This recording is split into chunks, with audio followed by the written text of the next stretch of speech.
And can you, by no drift of conference, get from him why he puts on this confusion, rating so harshly all his days of quiet with turbulent and dangerous lunacy? He does confess he feels himself distracted, but from what cause he will by no means speak. Nor do we find him forward to be sounded, but with a crafty madness keeps aloof when we would bring him on to some confession of his true state.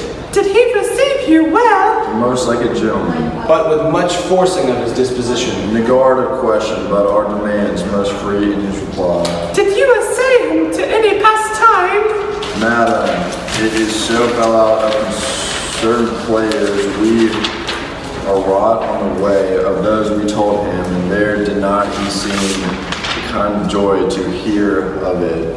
There are here about the court, and as I think they have already ordered this night to play before him.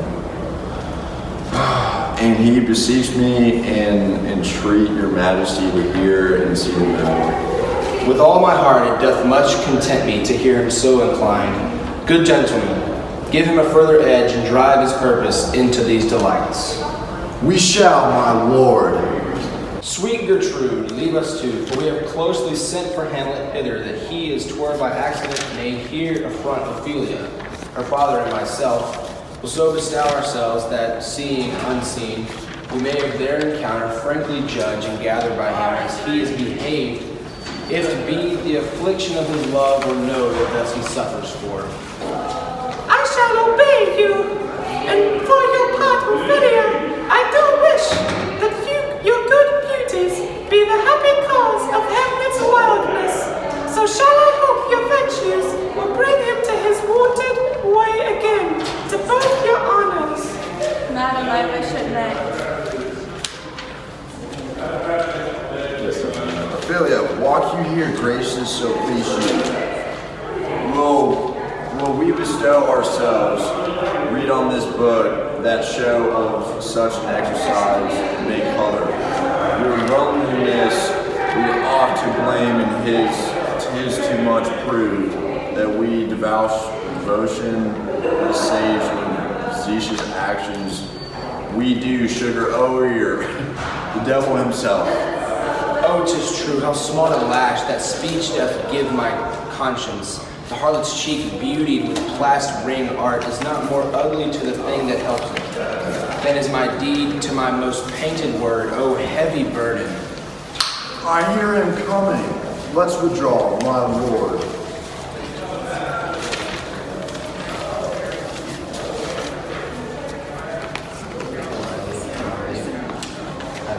To be or not to be? That is the question.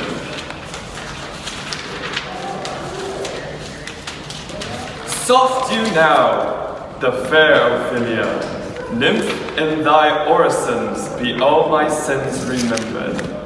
Good, my lord, how does your honor for this many a day? I humbly thank you, well. My lord, I have remembrances of yours that I have longed to redeliver. I pray you now receive them. No, not. I never gave you all. My honored lord, you know right well you did, and with them words of so sweet breath composed, as made the things more rich, their perfume lost.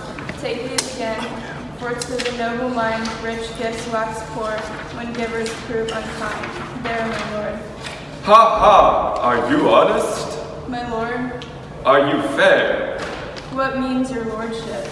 That if you be honest and fair, should admit no discourse to your beauty. Could beauty, my lord, have better commerce than with honesty? Aye, truly, for the power of your beauty will sooner transform honesty from what it is hard to wad than the force of honesty can translate beauty into his likeness. This was sometimes a paradox, but now the time gives it proof. I did love you once. Indeed, my lord, you made me believe so. You should not have believed me, for virtue cannot sow our old stock, but we shall relish of it. I loved you not. I was the more deceived. Get thee to a nunnery. Why wouldest thou be a breeder of sinners? I am myself indifferent, honest, but yet I could accuse me of such things that it were better my mother had not borne me. I am very proud, revengeful, ambitious, with more offenses at my beck than I have thoughts to put them in, imagination to give them shape, or time to act them in. What should such fellows as I do crawling between earth and heaven? We are arrant knives, believe none of us. Go thy ways of a nunnery, where is your father? At home, my lord. Let the doors be shut upon him, that he may play the fool nowhere but in his own house. Farewell.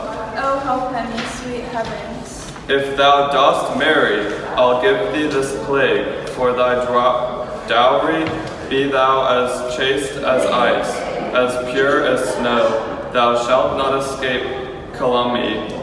Get thee to a nunnery.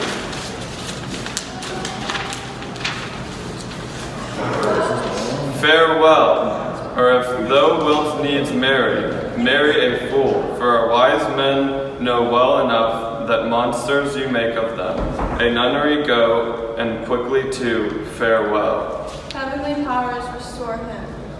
I have heard of your paintings too, well enough. God hath given you one face, and you make yourselves another. You jig and amble, and you lisp. You nickname God's creatures, and make your wantonness ignorance. Go to, I'll go no more, on't. It hath made me mad. I say we will have no more marriage. Those that are married already, all but one shall live. The rest shall keep as they are. To a nunnery go. Oh, what a noble mind is here Earthrum. The courtier, soldiers, scholars, eye, tongue, sword, and rose of the fair state, the glass of fashion and the mold of form, that observed of all observers, quiet down. And I of ladies most deject and wretched, that sucked the honey of his smust-sicked vows, now see that noble and most sovereign reason, like sweet bells jangled out of time and harsh, that unmatched form and stature of blown youth, blasted with ecstasy. Oh, woe is me, to have seen what I've seen, see what I see.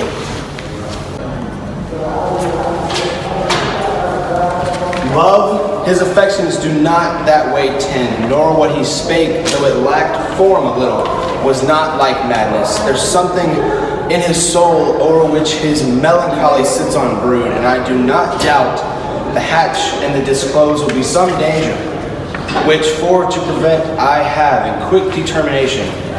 Thus set it down. He shall with speed to England for the demand of our neglected tribute. Haply the seas and countries different with variable objects shall expel this something settled matter in his heart, whereon his brain still beating puts him thus from fashion of himself.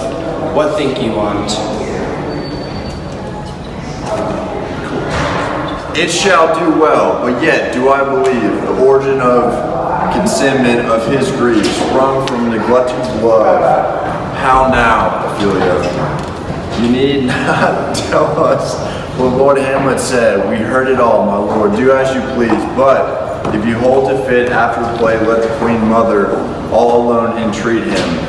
Show his grief, let her be around him, and I'll be placed, so please you, in the ear of all their conference. If she find him not, to England send him, or confine him where your wisdom best shall think. It shall be so. Madness and great ones must not unwatched go. Let's go!